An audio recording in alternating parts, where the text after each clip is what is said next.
on car number 77. A late break. What a move by Charlie Kimball. He grabbed first place. Charlie Kimball, you're an IndyCar race winner.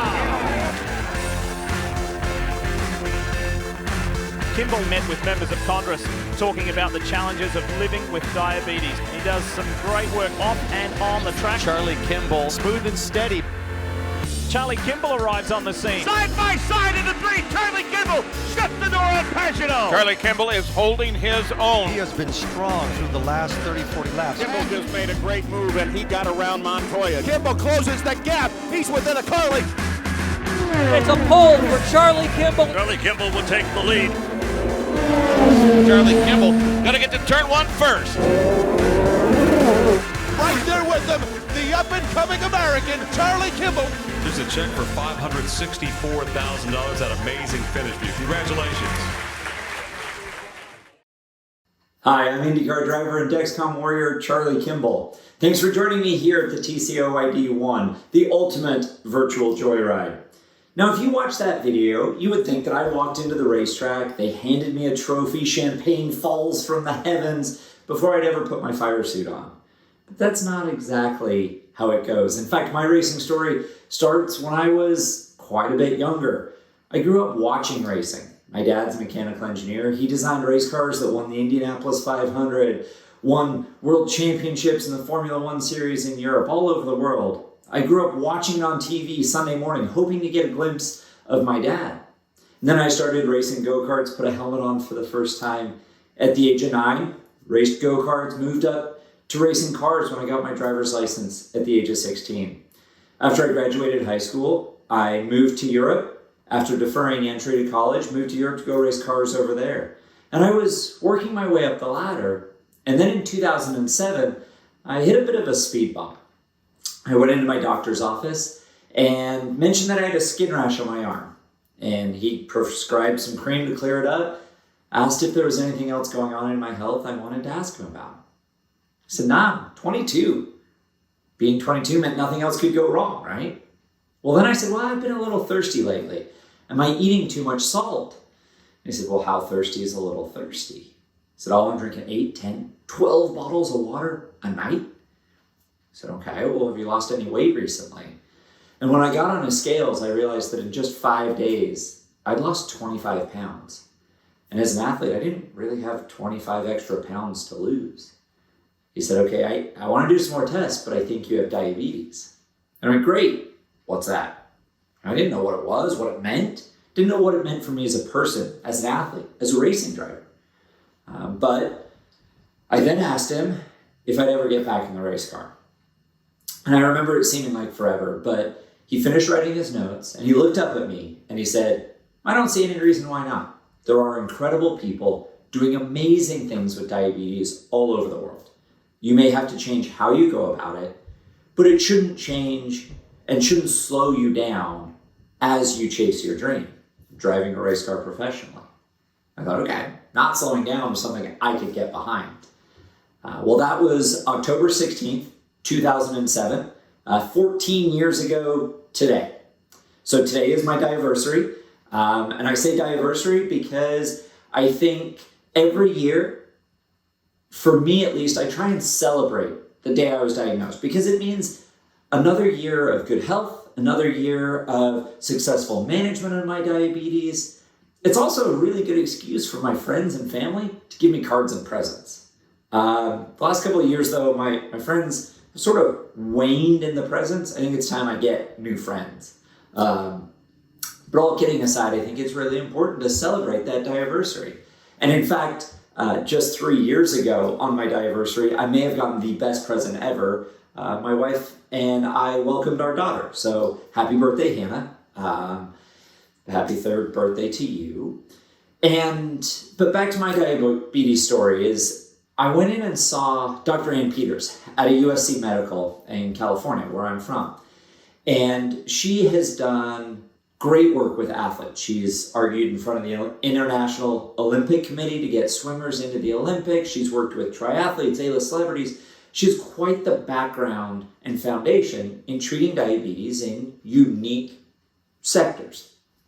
Well, I thought having diabetes in a race car is pretty unique. So we went in and we talked about my treatment regimen. And when I was diagnosed, they started me on a basal bolus program. So I was taking insulin through pens, and we talked about a pump, and I showed her my fire suit, and I showed her photos of the cockpit of the race car and how tight it is and how hot I get. She said, I think I'm not sure about the temperature of the insulin in an insulin pump, if it'd still be okay, or the G-forces, how that would affect it. She said, if it's not broken, let's not fix it. She said, however, I think you'd be an ideal candidate for a continuous glucose monitor. I went, okay, what's that? And she explained what a continuous glucose monitor was, that I'd wear a sensor on my body and it'd transmit to a receiver so I could see what my blood glucose was doing pretty much all the time. And we talked about what a race weekend looks like, because I don't just show up on Sunday, get in the car and go race. It's a 3-day race weekend. I practice a couple of times on Friday, practice and qualify Saturday, warm up and race on Sunday. And it's not the first lap of practice on Friday that matters the most. It's the last lap of the race on Sunday. And so in talking about that, Dr. Peters said, I think the Dexcom, originally, I think it was maybe even the STS or the Dexcom 7 Plus or something, would be the ideal CGM for me, because it was a 7-day sensor. So I could put it in ahead of the race weekend, use it through the race weekend, and then have the data of my blood glucose after the race weekend to help me recover. Now, I have never driven a race since I was diagnosed with diabetes without wearing a continuous glucose monitor, without wearing a Dexcom, actually. And originally, we used the high-tech science of Velcro to Velcro my receiver to the steering wheel. So on my steering wheel, I had the Dexcom receiver Velcro to the steering wheel, my dash that showed lap times and stuff. Well, then when I moved up to IndyCar, 2011 was my rookie season in the IndyCar series. I made history as the first licensed driver with diabetes to race in the Indianapolis 500. When I moved up, we figured out a way, through people that are a lot smarter than I am, to integrate my continuous glucose monitor with my car's data system. So on my steering wheel now, I have speed, lap time, oil pressure, blood glucose, water temperature, gear, my car and my body data right there together. Which means that while I'm driving at a football field a second at over 220 miles an hour, I can look down, get all that information, get all that data, and know that just like the car's running right, make sure my body's running right as well. Now, because my body is different than all the other drivers, most all the other drivers on the racetrack, my car is a little different as well. Now, most drivers during a race have a drink bottle, a way to stay hydrated throughout a 500-mile or a 2-hour IndyCar race. And you say, well, why would you need to stay hydrated? Well, IndyCars, we don't have power steering. We don't have power brakes. My average heart rate's between 150 and 160 in the car for that whole 3 hours. I burn 1,500 to 2,000 calories during the course of a race. I wear a 3-layer fireproof suit, long sleeve fireproof underwear top and bottom, fireproof gloves, fireproof helmet. And yes, we have an open cockpit, an open top, so we get a bit of a breeze at 200 miles an hour, but I don't have air conditioning. So it's not uncommon for me to lose 5 to 10 pounds in body weight through sweat during the course of a race. In fact, I think the hottest Indy 500 I raced in, I lost 12 pounds of body weight through sweat, even drinking through that drink bottle. But my drink bottle system's different than everyone else's. I actually have 2 drink bottles. One full of water so I can stay hydrated, and a second one with orange juice with extra glucose in it. It works out to be about 30 grams of carbs for 6 fluid ounces, so it's pretty potent. And my dad, the engineer, designed a valve that we got 3D printed, mounts right here on my seatbelt. So those 2 tubes from those drink bottles come up to that valve, and 1 tube runs into my helmet. So it's essentially like a really long straw to whichever drink bottle I need. Water for hydration, or if I need the glucose and need that sugar to keep going, I've got access to it. Now, knock on wood, I've never needed that glucose fluid to keep driving. It's there as a backup plan and it works, but I don't ever need it. Now, the other cool thing about having my continuous glucose monitor integrated with the car's data system is not only do I see it on the steering wheel, but it's transmitted back to the engineers in pit lane. So my team, if it's the engineers from the race team or my personal team, my healthcare team, that are at the racetrack in pit lane while I'm racing at 200 miles an hour, can look up and see what my glucose number is. They can see, just like they make sure the tires have air in them, the fuel tank's got fuel in it, the oil, the engine, all of that, they can make sure that my body is running right as well. So I know that if I get busy racing side by side or something else is going on the racetrack, I know there are extra sets of eyes keeping an eye on my blood glucose number for me. And I think that's a really important point because diabetes is really a team sport. Having that community around you to be able to keep you on track and be able to lean on when you need help is vital to success in diabetes management. Now, the other thing, the final thing about having that car data with my blood glucose data is we can export it. At the end of the race, the engineers download all that data, gigabytes, terabytes of data over the course of a season in IndyCar. For me, that's also got my blood glucose data. So I got connected with an exercise physiologist, Dr. David Ferguson. He's now on staff at Michigan State University.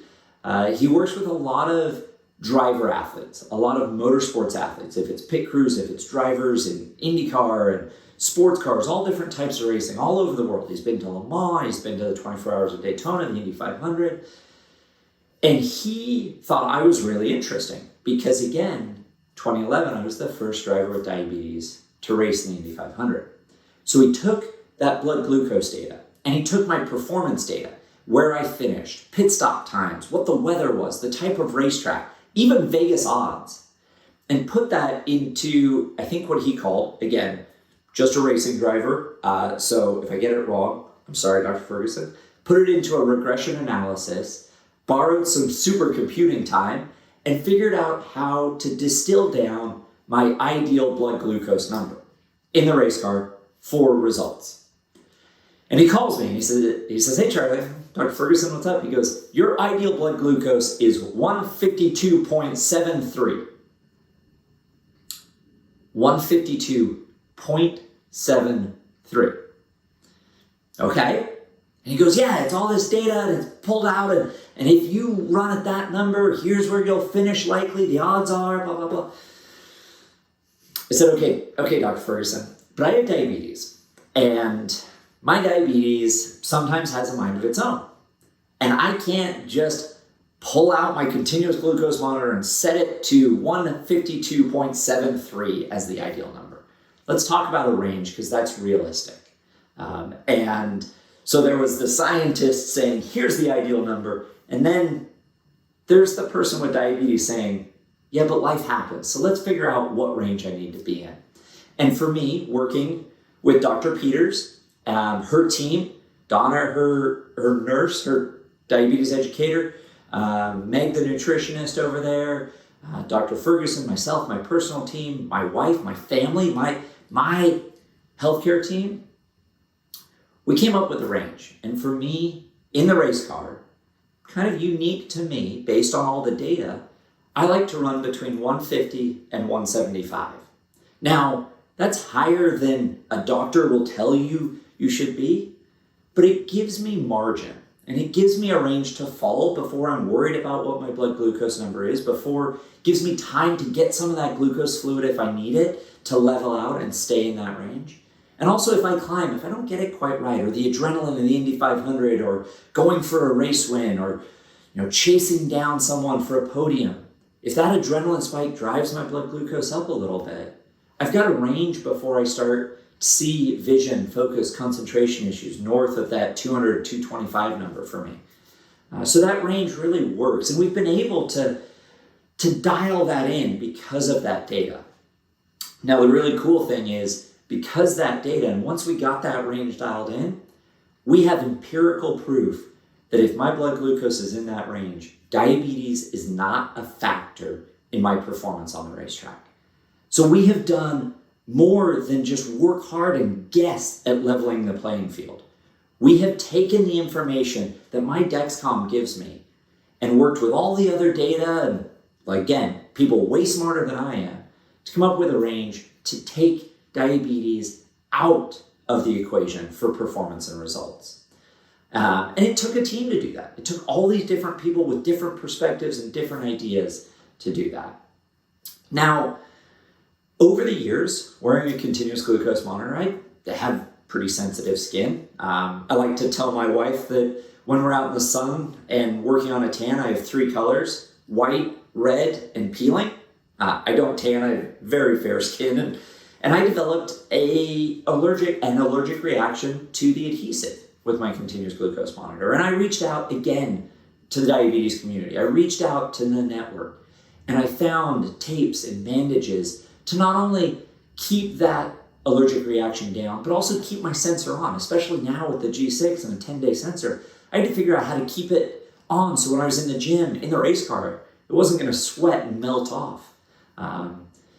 Finding that solution has allowed me to keep my G6 on all the time. I love being able to look down at my watch and see what my blood glucose is. I love being able to check on my phone. I love being able to look at the numbers. I will admit, I'm a nerd. I love being able to see those numbers and see what my body has done for the last 5 days, 7 days, 14 days, 30 days, 90 days.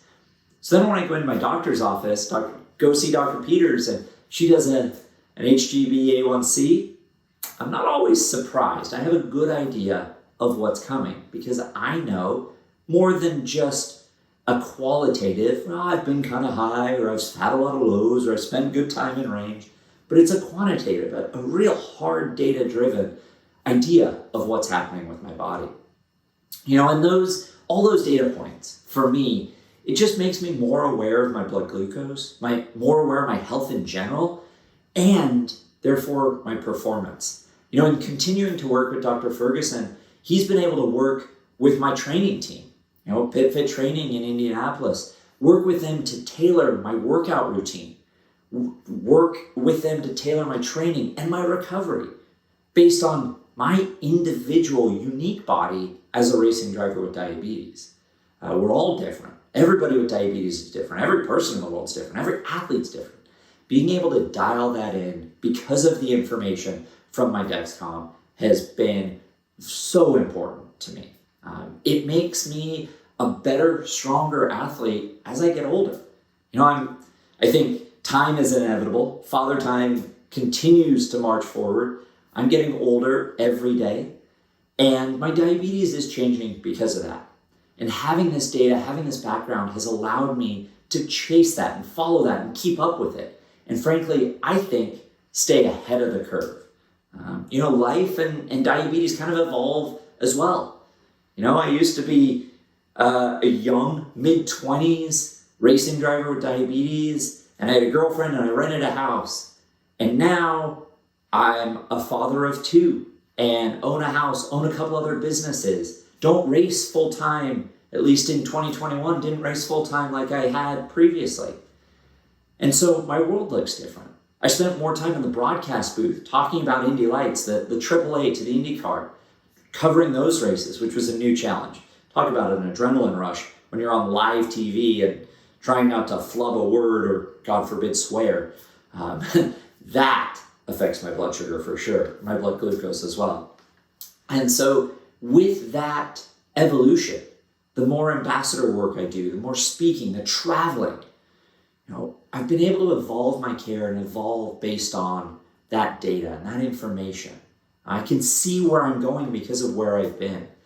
You know, and the other thing is it allows me to continue to be a part of the diabetes community and have a community supporting me. With the share function, my wife, when I'm traveling and speaking and she gets a low blood glucose alert on her phone, she can call and text and say, hey, you okay?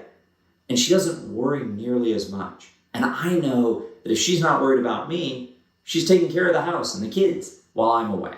And that really helps me for sure. You know, at home, on the racetrack, on the road, I rely on my Dexcom G6 to keep me between those lines. Sometimes it takes help from those type 3s. Thank you, Dr. Edelman. You know, in my world, it's a big shout out to my wife, my healthcare team, my friends even. They hear my phone beep because I'm getting a blood glucose alarm. They go, you okay? Do you need something? What are we doing? They're a part of my management team, just like Dr. Peters, just like Dr. Ferguson, just like Kathleen, my wife.